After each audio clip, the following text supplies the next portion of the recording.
अस्सलाम वालेकुम, this is Haider Shuban. Welcome to this channel. आज की इस ट्यूटोरियल में हम बात करेंगे आप किस तरह से एक्सेल में प्रॉफिट और लॉस कैलकुलेट कर सकते हैं। यहाँ मेरे पास ऑलरेडी एक टेम्पलेट बना हुआ है, टाइम को बचाते हुए हम इसी टेम्पलेट का यूज़ करेंगे। यहाँ बेसिकली ये ऑलरेडी बना हुआ है। अब इस टेम्पलेट को आपने किस तरह से क्रिएट करना है, यहाँ सबसे पहले सीरियल नंबर पर, उसके बाद आपके पास आइटम्स आ जाएंगे। अब यहाँ पे वो चीज़ परचेज में आ जाएगी, यानी कितने में आपको वो चीज़ मिल रही है और यहाँ पे आप कितने में वो चीज़ सेल कर रहे हैं आगे। फिर यहाँ क्लोजिंग स्टॉक आ जाएगा, यानी आपके पास जो रिमेनिंग स्टॉक है और उसके बाद जो रिमेनिंग स्टॉक की अमाउंट है वो आ जाएगी। फिर उसके बाद प्रॉफिट और लॉस है, यहाँ पे हम प्रॉफिट और लॉस शो करवाएंगे। तो सेम एज इट इज मेरे पास एक और फॉर्मेट है, इसमें हम ये सारा प्रोसीजर अप्लाई करेंगे। यहाँ सबसे पहले आप एग्जाम्पल लें, आपके पास क्वांटिटी ले लें एक चीज़ की। यहाँ मेरे पास ना एक चीज़ की क्वांटिटी 40 है और उसका जो रेट है वो 300 है। ठीक है, यानी एक चीज़ आपको जो पड़ रही है वो 300 में पड़ रही है, तो अगर वो 40 हो तो कितनी होंगी। यहाँ सबसे पहले तो आप इसको कैलकुलेट कर लें, इज इक्वल टू लिख लें और उसके बाद एक वैल्यू को दूसरी वैल्यू के साथ मल्टीप्लाई कर दें। ठीक है, वैल्यू 1 और उसके बाद वैल्यू 2 को इसके साथ मल्टीप्लाई कर दें और इसको ना आप नीचे ड्रैग कर दें। इसका बेनिफिट ये होगा कि बाद में जब आप कोई भी वैल्यू पुट करेंगे उसका जो अमाउंट है वो खुद ही शो हो जाएगी। अब ये चीज़ हमें सेल में पड़ रही है, कितने में हमने ये चीज़ खरीदी है। ठीक है, परचेज में, सॉरी। फिर उसके बाद सेल में है, यानी कितने में आपने वो चीज़ आगे सेल आउट कर दी है।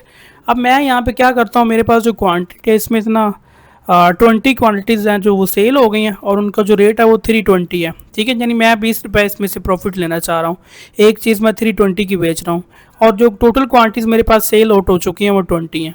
अब यहाँ इसकी अमाउंट कैलकुलेट करेंगे, इज इक्वल टू लिखेंगे, उसके बाद जो रेट है इसको मल्टीप्लाई कर दीजिएगा क्वांटिटी के साथ। तो ये यहाँ आपके पास कुछ इस तरह से अमाउंट आ जाएगी। अब इसको भी नीचे ड्रैग कर दें ताकि आपके पास जब बाद में वैल्यूज़ पुट करें तो उसका आंसर आ जाए, अमाउंट शो हो जाए। फिर आपके पास क्वांटिटीज़ हैं। ठीक है, अब क्वांटिटीज़ में यहाँ पे हम क्लोजिंग स्टॉक करेंगे, यानी वो वाला स्टॉक जो अब यहाँ पे देखें 40 स्टॉक है और उसमें से 20 तो हमने सेल आउट कर दिया। अब जो बाकी 20 है उसका भी तो रिकॉर्ड शो होगा ना। फिर उसके बाद आप प्रॉफिट और लॉस को कैलकुलेट करेंगे। तो फिर अब यहाँ पे आप क्लोजिंग स्टॉक कैसे निकालेंगे, यहाँ इज इक्वल टू लिखेंगे और उसके बाद यहाँ पे आप क्या करेंगे, जो क्वांटिटी है ना परचेज वाली, इसको माइनस कर देंगे सेल वाली क्वांटिटी के साथ। जो रिमेनिंग है ना ये आपके पास क्लोजिंग स्टॉक में आ जाएगा, यानी इतना अभी आपके पास पड़ा है सामान। आप ये एग्जांपल ले सकते हैं। फिर इसकी अमाउंट आपने कैसे निकालनी है, इज इक्वल टू लिखेंगे और यहाँ ये जो रेट पड़ रहा है ना जितने में आपने वो चीज़ खरीदी है वही लिखेंगे, क्योंकि बेचना तो बाद की बात है ना जितने की आप बेचते हैं। फिर उसके बाद जो इसका रेट है इसके साथ आपने उसको सिलेक्ट कर लिया, फिर क्वांटिटी के साथ इसको मल्टीप्लाई कर दें तो यहाँ आपके पास ये जो अमाउंट आएगी ये क्लोजिंग स्टॉक में आएगी। इसको भी नीचे आप ड्रैग कर दें ताकि बाद में जब आप वैल्यूज़ पुट करें तो इजीली जो रिजल्ट है वो शो हो जाए। फिर यहाँ पे बात आती है प्रॉफिट और लॉस की। अब यहाँ पे हमने निकालना है प्रॉफिट और लॉस, तो इसके इज इक्वल टू लिखेंगे। उसके बाद यहाँ पे ये जो सेल वाली अमाउंट और जो आपके पास स्टॉक वाली अमाउंट है इनको प्लस करेंगे और जो परचेज वाली अमाउंट है इसमें से आप इसको माइनस कर देंगे। तो यहाँ पे क्या करें, इसको प्लस कर लें और उसके बाद इसको भी प्लस कर लें और यहाँ आप माइनस का सिंबल लगाएंगे। किस में से माइनस करेंगे, अमाउंट में से। तो ये लें, ये आपके पास जो प्रॉफिट इसका कितना आ गया, 400 आ गया। अब यहाँ पे आपने जस्ट वैल्यूज़ पुट करनी, सारा डेटा आपके पास खुद ही निकलता आएगा। यहाँ आप क्वांटिटी में जाके इसको कर दें 60 कर दें और इसका जो रेट है वो आप कर दें। आपको 400 में चीज़ मिल रही है, आप इसको सेल आउट कितने में कर रही है नेक्स्ट जाके देखेंगे। यहाँ पे मैं क्या करता हूँ जी, 60 आइटम्स ही मैं सेल कर देता हूँ और यहाँ आपकी आसानी के लिए ना मैं एक आइटम 400 की रखता हूँ। ठीक है, अब यहाँ देखिए इसमें ना हमें प्रॉफिट हुआ है ना लॉस हुआ है, क्योंकि हमने जितने की चीज़ ली उतने की बेच दी है।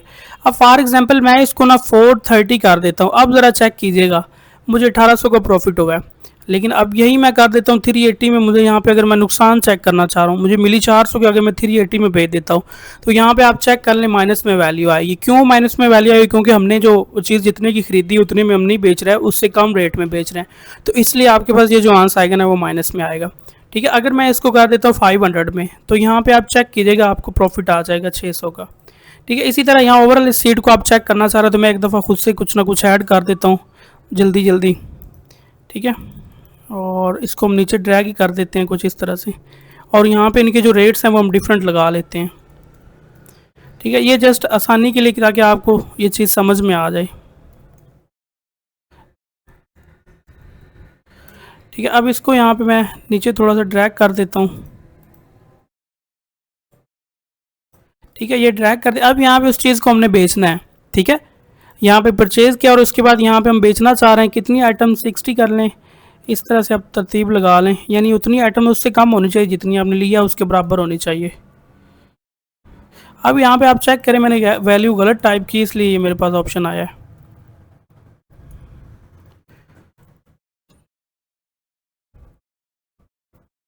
ठीक है, जल्दी जल्दी इसको कंप्लीट कर लेते हैं। ठीक है, अब ये हो गया। उसके बाद रेट्स क्या लगाने हैं इनके। देखिए यहाँ पे जो रेट्स हैं इनसे हम ज़्यादा ही लगाएंगे, तो मैं यहाँ पे ना ऐसे करता हूँ 1000 सभी का लगा देता हूँ। ठीक है, अब इसमें सारी चीज़ हमें प्रॉफिट में आएगी। इसको नीचे आप ड्रैग कर दें, यहाँ पे आप चेक करें। ठीक है, कुछ इस तरह से आपके पास ऑप्शन आ जाएगा। अब यहाँ पे आप चेक करें, जहाँ पे इनको लॉस हो रहा है वहाँ पे लॉस शो करवाएगा, और जहाँ पे इनको प्रॉफिट आ रहा है वहाँ पे प्रॉफिट शो हो जाएगा। ठीक है, कुछ इस तरह से आप इनको सेपरेट कर सकते हैं। फिर यहाँ क्वांटिटी आप इसको नीचे लेके आएंगे ना, तो अब यहाँ पे आपको फाइनल रिजल्ट शो होना है। ठीक है, अब यहाँ पे आप चेक कर सकते हैं कोई भी आपको लॉस नहीं हो रहा। लेकिन अगर आप अपने हिसाब से चेक करना चाह रहे हैं कि लॉस क्यों नहीं हो रहा, या आप लॉस निकालना चाह रहे हैं, तो आप फिर ऐसे कर सकते हैं। अब ये चीज़ मुझे, अब इसको मैंने एक दफ़ा हाईलाइट कर देता हूँ ताकि आप इसको ईजिली क्लियर कर जाएँ, अंडरस्टैंड कर जाएँ। इसको ना मैं कुछ स्पेसिफिक कलर भी दे देता हूँ। ठीक है, अब यहाँ पे देखें, ये मुझे जो केबल है ना, ये 70 इसकी क्वांटिटीज़ और एक 911 में पड़ रही। फॉर एग्जांपल इसको ना मैं 800 में कर देता हूँ, मुझे एक पड़ रही है। ठीक है, और इसके जो टोटल क्वांटिटीज़ मैंने सेल आउट कर दी हैं वो 43 है। अब मैं इसको ना 70 कर देता हूँ, और उसके बाद जो एक क्वांटिटी मैं इसको कर देता हूँ, मुझे कितने में पड़ रही है 800 में। अब मैं इसको कर देता हूँ 700 में। अब ज़रा चेक कीजिएगा, मुझे 7000 का लॉस आ रहा है। ठीक है, लेकिन यही अगर मैं कर देता हूँ इसको 800 में, तो अब देखिएगा मुझे ज़ीरो जवाब आ गया। अब इसका मतलब क्या हुआ, ना आपको लॉस हुआ है और ना ही आपको प्रॉफिट हुआ है। ठीक है, तो यहाँ इस तरह से आप इसको बेहतरीन वे में कर सकते हैं। Thank you so much for watching this video. अगर आपने वीडियो से कुछ सीखा हो तो चैनल को लाजमी सब्सक्राइब कीजिएगा, ताकि मज़ीद आपको इस तरह की अच्छी अच्छी वीडियोज़ मिलती रहें।